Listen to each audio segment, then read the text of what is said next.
Praise the Lord. அன்பு இறை உறவுகளே, இறை வார்த்தையோடு இந்த நாளிலே உங்களை சந்திக்கிறேன். இறை வார்த்தையாக மத்தேயு 18வது அதிகாரம் இறை வார்த்தை 19-20.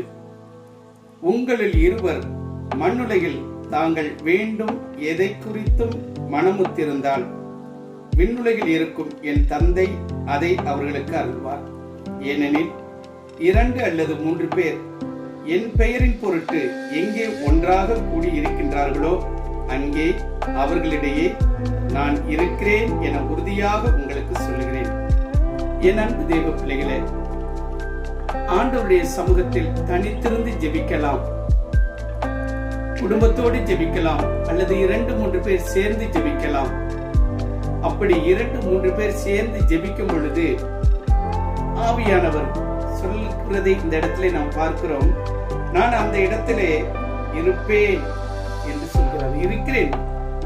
அதுபோல நாம் ஜெபிக்கும் பொழுது ஆண்டவர் என்னோடு இருக்கிறார், என் ஜெபத்தை கேட்கிறார் என்று விசுவாசத்தோடு நாம் ஜெபிக்க வேண்டும்.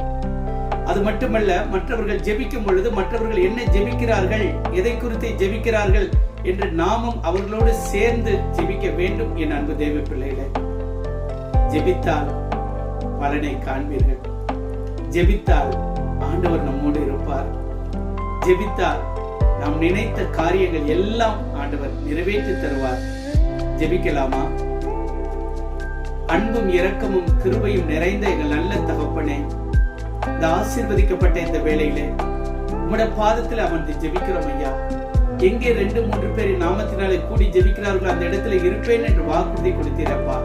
அப்போ ஒவ்வொரு நாள் நாங்கள் குடும்ப ஜெபம் செய்யும் பொழுது ஆண்டவரே நீர் எங்களோடு கூட இருக்கிறீரப்பா. மற்றவர்களோடு ஜெபிக்கும் பொழுது நீர் எங்களோடு கூட இருக்கிறீர் என்பதை நாங்கள் விசுவாசிக்கிறோம். நன்றி செலுத்துகிறேன். இயேசுவின் ஈடு இணையற்ற நாமத்திலே நல்ல பிதாவே, ஆமென்.